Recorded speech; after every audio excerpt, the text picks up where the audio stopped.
스폰서와 엑기스. 스폰서의 대가도 있었을까요?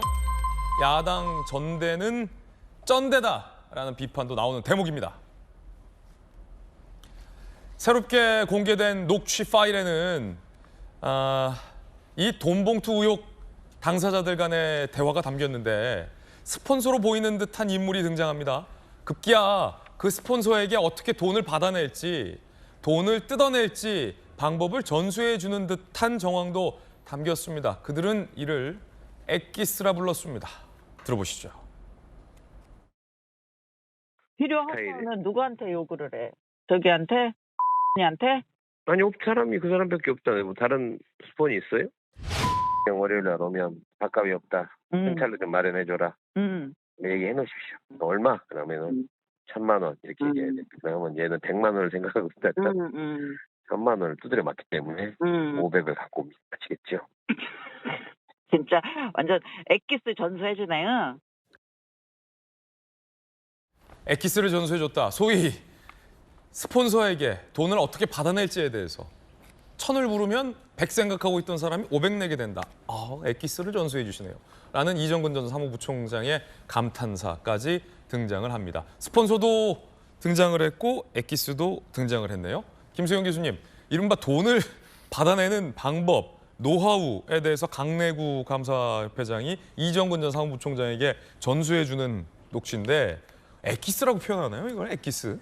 거의 돈을 갈취하는 방법을 알려주는 것 같다는 느낌이 들어요. 이제 돈을 좀 달라고 이제 넌지시 말을 건넸을 때 100만 원 정도 생각하고 보통은 있다가 1,000만 원 달라고 하면 헉 한다는 거죠. 네네. 그럼 알아서 한 500 정도를 갖고 온다는 거예요.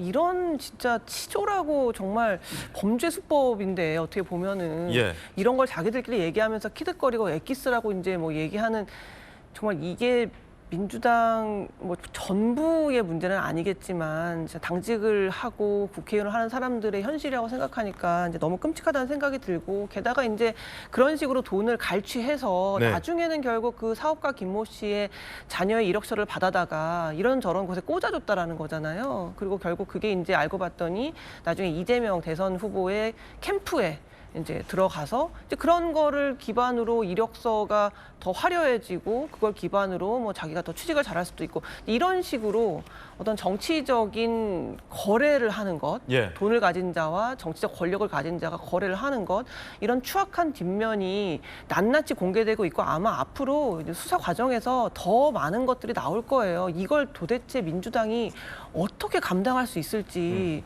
좀 걱정이 되는 수준인데 한편으로는 맨 처음엔 좀 민주당이 굉장히 잘못했다라는 식으로 나오다가 요즘은 또 이게 뭐 그렇게 큰 잘못이냐 우리의 단일 대우는 끄떡없다 이런 식으로 나오고 있어서 이 반응도 참 도대체 이해할 수가 없다는 생각이 듭니다. 강력계 형사 출신 변호사에게 물어봐야 될 것 같습니다. 수사 많이 해보셨으니까. 자, 박성모 변호사님. 강력계 형사 출신이시죠? 엑기스가 뭡니까? 엑기스란. 범행 수법의 핵심적인 요소로서 상대방의 마음을 움직일 수 있는 결정적인 동인 내지는 요인? 누가 참여하더라도 그 일을 이끌어낼 수 있는 것이 아니라 특별한 인물이 참여해서 상대방의 마음을 움직여 끌어낼 수 있을 만한 특별한 수단을 지칭하는 것 같습니다. 그게 이제 엑기스로 쓰였다. 이른바 범행 수법이군요. 일종의 노하우입니까? 돈을 끌어내는 방식, 그 방식을 논하는 자리에서 상당히 비교적 구체적으로 이 대화가 오고 간 것으로 보이고 아마 스폰서라고 해도 매번 돈을 주기도 어렵고 또 많은 양의 자금을 조달하기도 쉽지 않았을 것인데 그 스폰서를 상대로 어떠한 방식으로 돈 요구를 하면 원하는 금액을 얻어낼 수 있는 것인지 나름의 방법을 제시해 온 것으로 보입니다. 정성호 의원 뭐 발언 정정하기도 했고 했습니다만 뭐 장경태 의원도 그렇고 자꾸 이 돈봉투 갖고 밥값 얘기하는데 실제 이 당사자들은 이걸 밥값으로 비유를 하네요. 밥값 필요하다. 근데 그 액수가 1,000만 원을 불렀어요. 이 밥값이 진짜 밥 먹는 밥값은 아니겠죠? 당연히 밥 먹는 밥값은 아니고 밥값이라고 표현을 해도 돈을 주는 사람이나 받는 사람이나 어떤 의미인지는 다 이해한 상태에서 돈을 주고받는다고 봐야 할 것 같고요. 밥값 외에 달리 서로 자극적이지 않고 완화할 수 있는 다른 표현은 없었던 것 같습니다. 명목만 밥값이지 일종의 불법적인 정치 자금을 의미한다고 의사소통은 이미 이루어진 상황에서 대화가 오고 가지 않았나 추정을 해봅니다. 이 녹음 파일에 따르면 강내구 감사협회장이 밥값이 없다. 사업가 김모 씨, 소위 본인들이 스폰서라고 불렀던 사업가 김모 씨가 오면 밥값이 없다. 현찰로 좀 마련해달라. 라고 노하우를 전수하는데 왜 현찰이었을까요? 현찰이어야죠.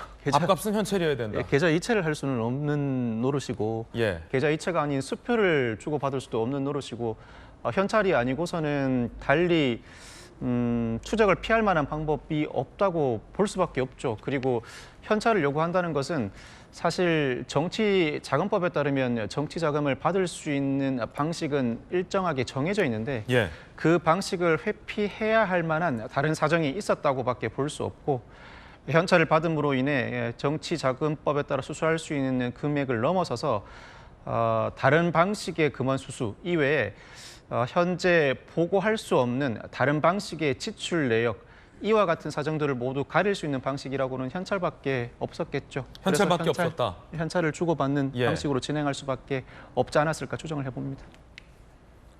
그게 이제 진짜 밥값이 아니라는 대목이다라는 거군요. 진짜 밥값이라면 뭐 카드도 줄 수 있고 할 법한데 식사 상품권이나 그런 걸 요구하는 정황이 아니다라는 거죠. 그렇게 보입니다. 외식 상품권이나 네. 문화 상품권이나.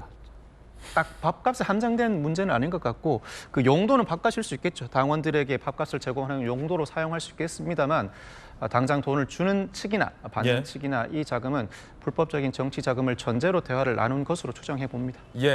강력계 형사 출신의 변호사는 앞으로 돈봉투 때 이거 밥값이라고 했다고 진짜 밥값으로 알아들으면 안 된다라는 의견을 주셨습니다.